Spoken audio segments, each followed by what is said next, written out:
오늘 이 본문에 보니까 그 성에 큰 기쁨이 있더라. 참 기쁨이 없는 성이 기쁨이 생겼어요. 누구를 통해서? 복음 전하는 빌립을 통해서 이 성에 기쁨이 생겼는데, 오늘도 우리가 가정과 나라와 우리 모든 곳에 가서 우리 모두가 기쁨의 씨가 됩시다. 할렐루야. 그런데 오늘 이 성경을 보면 이렇습니다. 초대교회에 7 집사들이 있었어요. 그런데 그 중에 한 서대반 집사가 있었는데, 이 서대반 집사는 복음을 잘 전하는, 전도하는 집사였어요. 복음을 전함으로 말미암아 그 복음 듣기를 싫어하는 사람들로 인하여 박해를 받게 됐어요. 박해를 받으면서 결국 마지막에 순교를 당하는 겁니다. 순교를 당하는데, 순교 당하면서 이 사도행전 7장 59절에 보니까 그들이 돌로 서대반을 치니 서대반이 부르짖어 이르되 주 예수여 내 영혼을 받으시옵소서. 그런다. 내 영혼을 받으시옵소서. 그러니까 이 영혼에 대한 이야기를 여기서 하고 있습니다. 영혼. 그러면 이 영혼은 가장 귀한 것입니다. 영혼 떠난 사람은 귀하지 않아요. 육체는 귀하지 않아요. 서대반이 하나님 저 살려주세요 그렇게 한 게 아니라 내 영혼을 받아주세요 그렇게 기도를 드렸습니다. 바로 이 영혼은 사람의 그 안에 들어있는 건데 가장 귀한 거다. 영원한 생명이다. 이렇게 봅니다. 정신과 지혜와 영혼이 없는 육체는 아무 쓸모가 없다. 그렇게 봅니다. 짐승들만큼의 가치도 없어요. 육체는. 이번 장마에 소가 80km를 떠내려 가다가도 죽지 않고 다시 돌아왔다. 주인에게 돌아왔다. 여러분, 물에 80km를 떠내려가는데 살아왔다는 것. 여러분은 몇 킬로 떠내려가다가 살아올 수 있겠어요? 우리 육체는 어떤 환경을 건들 수 있는 힘도 어느 짐승만도 없다. 그렇게 봅니다. 소는 다 가죽도 그렇고 다 귀하지만 우리의 육체는 그렇게 소의 육체만큼도 못 귀한 겁니다. 그러나 사람이 귀한 것은 그 영혼이 있기 때문에 귀하다. 이렇게 생각하고 늘 영혼이 영원하기를 위해서 기도하게 되기를 주의 이름으로 축원합니다. 오늘 내 영혼을 받으소서 그럽니다. 그리고 이 영혼이 있는 사람, 구원받은 사람의 삶은 늘 하나님의 마음을 움직이는 그런 사람이 되는 겁니다. 그리고 또 서대반이 순교하면서 무릎을 꿇고 불러 이르되 주여 이 죄를 그들에게 돌리지 마옵소서. 이 말을 하고 자니라. 죄를 저들에게 돌리지 말라. 그 사랑으로 육체의 아픔을 이기는 거죠. 나를 죽이는 저들을 죽여주세요 그 소리가 아니라 저들이 몰라서 나를 지금 죽이고 있습니다. 하나님을 대적하고 있습니다. 살인죄를 지고 있습니다. 그러니까 저들의 죄를 용서해 달라고 기도를 하는 겁니다. 이 기도가 하늘에 상달돼 가지고 나중에 이 죽이는 데 앞장섰던 그 바울 사도가 회개하고 돌아오는 그런 역사가 여기에서 나타난다. 그렇게 볼 수 있습니다. 또 여기에 보면 이런 말이 있잖아요. 나는 너희에게 이르노니 너희 원수를 사랑하며 너희를 박해하는 자를 위하여 기도하라. 그렇게 얘기를 하죠. 박해하는 자를 위하여 기도하라. 그는 마지막 생명을 다하면서도 주님의 말씀을 실천하면서 세상을 떠났다. 그렇게 볼 수가 있어요.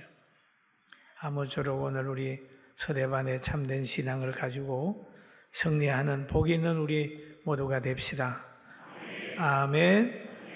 그러면서 오늘 본문에 보니까 서대반의 순교를 우리 한번 8장 1절을 한번 읽어볼까요? 8장 1절.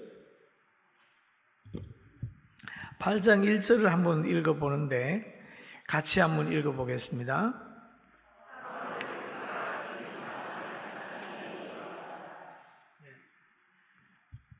여기에 보니까 사울이 그의 당함을 마땅히 여기더라 라고 하는 얘기가 있어요. 마땅히 여기더라. 그 마땅히 여긴 사람이 있는가 하면 그 다음에 2절에 가서 보면은 경건한 사람들이 서대반을 장사하고 위하여 크게 울더라. 그러면 순교하는 이 사건을 두고 어떤 사람은 마땅히 저 사람 죽어야 될 사람이야 라고 평가를 했는데 어떤 사람은 장사를 지내면서 슬퍼 울었어요. 그럼 어떤 환경을 볼 때에 꼭 두 가지 반응이 나오게 되어 있습니다. 그렇기 때문에 우리는 사람들의 평가에 신앙이 좌우돼서는 안 된다. 어떤 사람은 이렇게 얘기하고 어떤 사람은 저렇게 얘기할 수 있는데 그러다가 보면은 자꾸 흔들리게 된다는 거죠. 시대마다 사람들의 생각이 달라지고 환경마다 또 사람의 생각들이 달라진다는 거죠. 사울이라고 하는 청년은 서대반이 많은 사람에 의해서 성 밖에 내침을 당하고 돌에 맞아 죽는 것을 보고 당연한 일이다. 저 사람은 꼭 죽어야 된다. 그렇게 생각을 했어요. 그가 왜 그렇게 생각을 했을까요? 그는 바리새인이었고 예수님을 비판하는 사람들에게서 많은 영향을 받았기 때문에 그렇게 생각을 한 거예요. 그리고 예루살렘에 서대반이 순교당한 후에 굉장히 박해가 또 세게 일어났어요. 예수님을 십자가에 달아 죽인 그들, 사도들에게 고통을 준 그들, 또 서대반을 죽인 그들로 인하여 예루살렘에 엄청 박해가 일어나죠. 이럴 때에도 이 박해를 받는 사람들이 두 가지 반응을 또 보이는 겁니다. 사도행전 8장 1 중에 쭉 보게 되면은 그날에 예루살렘에 있는 교회에 큰 박해가 있어 사도 외에는 다 유대와 사마리아 모든 땅으로 흩어지니라 그랬어요. 그런데 이 박해가 왔을 때 사도들은 예루살렘에 머물렀습니다. 왜요? 그 박해의 현장을 떠나지 않고 견뎠어요.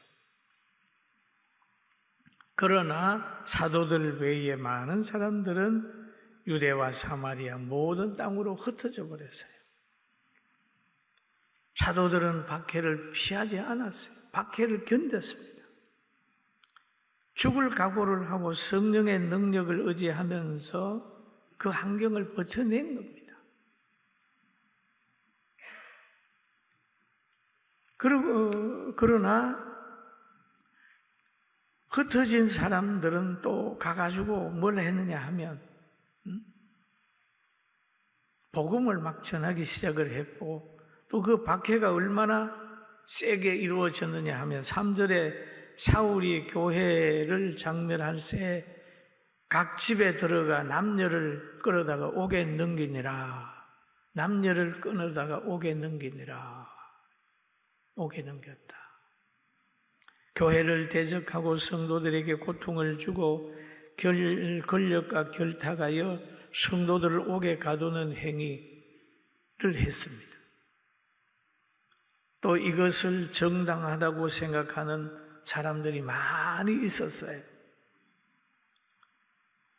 바리새인의 교육을 받았던 사도 바울이라는 사람, 회개하기 전에 그런 가치관을 가졌던 그가 그렇게 됐어요. 그들은 그렇게 하면서 의인 줄 아는 거예요. 이 하나님을 섬기는 예다. 저 예수 믿는 사람들은 이단이다. 이렇게 하면서 그 당시에 막 박해를 했던 것입니다. 그뿐만 아니라, 그때뿐만 아니라 지금도 예수님을 모르는 사람들은 예배를 방해하고 신앙생활을 할 수 없는 환경을 자꾸 만들어가는 거죠. 그리고 오늘 또 성경에 보면 이런 말이 있죠. 그 흩어진 사람들이 두루 다니며 복음의 말씀을 전했다. 사람 편에서는 박해해서 흩어버렸지만은 하나님 편에서 보면 복음을, 유다와 사마리아 땅에 복음을 전하는 기회로 삼았다. 그렇게 보여요. 하나님은 모든 환경을 늘 선하게 사용하십니다. 오늘의 교회 박해는 여러분과 저의 신앙을 성장시키는 좋은 기회가 되고, 신앙을 단단하게 만들어주고, 또 나무로 비유하면 겨울을 우리가 만나는 거예요. 겨울을 겪지 않는 나무는 약합니다. 여러분, 우리 신자들도 여러 가지 환난을 당하고 연단을 받고 나서 넌 받으면서 신앙생활 한 사람은 잘 안 움직여요. 우리는 오늘을 연단 기간인 줄 알고 예배 잘 드리고 열심히 기도하고 반석위에 서서 움직임 없이 신앙생활 하게 되기를 주님의 이름으로 축원합니다. 그리고 이 빌립은 복음 전했어요. 흩어져 있는 예루살렘을 떠난 상태에서 복음을 전했습니다. 그런데 8장 6절에 보니까 무리가 빌립의 말도 듣고 행하는 표적도 보고 한 마음으로 그가 하는 말을 따르더라라고 했습니다. 빌립의 말도 듣고 그랬습니다. 그 빌립이 무슨 말을 했을까요? 빌립은 성령과 지혜가 충만한 사람입니다. 7 집사로 세움을 입을 때에 성령과 지혜가 충만한 사람을 추천받아서 세운 거예요. 그러면 성령과 지혜가 충만하게 되면 예수 그리스도는 우리의 구주요 부활하셨다고 하는 걸 전하는 겁니다. 그게 그들의 성령에 감동받은 사람들의 복음이었어요. 그들은 순수했습니다. 그들은 사람을 사랑했습니다. 예수 그리스도를 늘 전하면서 기도하는 삶을 살았습니다. 여러분, 오늘 이 말을 보면서 저는 이 설교자가 어떻게 해야 되는가 하는 생각을 좀 했습니다. 설교 시간에 덕담이나 편견을 가지고 어떤 정치를 평가하든지 그거보다는 예수 그리스도가 우리 구주라고 하는 걸 전하고 하나님의 나라 전하는 것으로 전념해야 되지, 다른 얘기하다가는 부작용 나겠구나 하는 생각을 하고 있는 사람 중에 한 사람입니다. 여러분, 구역장들도 구역 예배 드릴 때 예수 그리스도를 전하고 하나님의 말씀을 전해야 되고 교사들도 예수 그리스도를 전해야 됩니다. 그렇게 해야 상대가 변화되는 겁니다. 할렐루야. 아멘. 그러는 거예요. 빌립도 그렇게 복음을 전했습니다.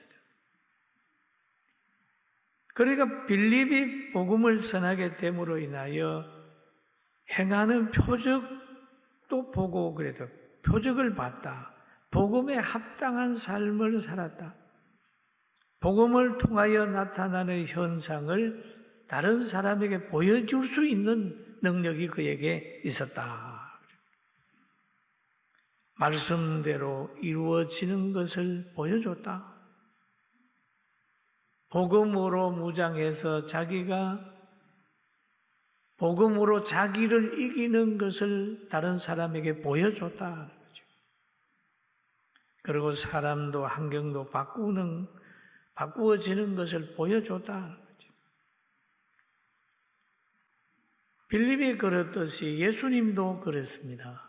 복음 전하면서 말씀만 전한 게 아니라 그 말씀에는 능력이 나타나가지고 환경이 바꾸어졌어요. 물이 변하여 포도주가 돼요. 믿습니까? 예수님은 제자들에게 보여주는 거예요. 오병이의 기적을 행해가지고 물고기 2마리 보리떡 5개로 5,000명을 먹이는 그 환경을 제자들에게 보여주는 거예요. 바람과 바다를 꾸짖었을 때 바람과 바다가 순종하는 걸 보여주는 거예요. 그런 거. 역시 빌립이 복음을 전하면서 복음을 전함으로 인하여 나타나는 것을 많은 사람에게 보여준 거예요. 복음의 능력이 나타나. 그러니까 그들이 그 행하는 것과 표적을 보면서 빌립을 따랐다라고 하는 말씀이 있습니다. 우리 교회는 이 지역에 뭘 보여주고 있나요? 여러분과 저는 가정에서 이 사회에서 뭘 보여주고 있습니까? 한번 살펴봐야 됩니다. 살펴봐야 됩니다. 여기에 오늘 보니까 그런 말이 있어요.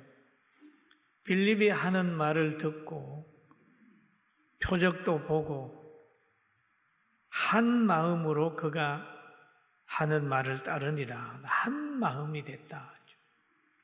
빌립이 전한 그 지식으로 한 마음이 됐다. 라는 거예요. 예수님의 말씀으로 복음으로 한 마음이 됐다. 그 말은 갈등이 없다 하는 거죠. 갈등이 없었다. 따라합시다. 한 마음이 되자. 그러니까 한 마음이 되면 되잖아요. 가정이 한 마음, 교회가 한 마음, 나라도 한 마음. 그런데 빌립이 복음을 전해 한 마음이 됐다. 그러니까 사도행전 8장 7절에 보니까 이런 현상이 나타났어요. 같이 한번 보십니다. 많은 사람에게 붙었던 더러운 귀신들이 크게 소리를 지르며 나가고 또 많은 중풍병자와 못 걷는 사람이 나으니 라는 얘기를 하죠. 많은 사람에게 붙었던 더러운 귀신들이 많은 사람들을 더럽게 살도록 지배하는 귀신들이에요. 귀신이 들어가면 사람이 더럽게 살잖아요. 왜냐하면 더러운 영이 지배를 하니까. 이 귀신은 파괴적이고 음란합니다. 거짓말하게 하고 자살하게 하고 그렇게 되는 거예요. 이 귀신이 들어가게 되면 귀신의 꽃놀이가 음란 파티잖아요. 이 소돔과 고모라도 그 중에 하나입니다. 천사가 그 롯의 집에 들어갈 때 갔을 때 막 동네 사람이 와가지고 끌어내라 우리와 관계하리라. 우리와 끌어내라. 내가 우리가 그들을 상관하리라. 뭐 이러면서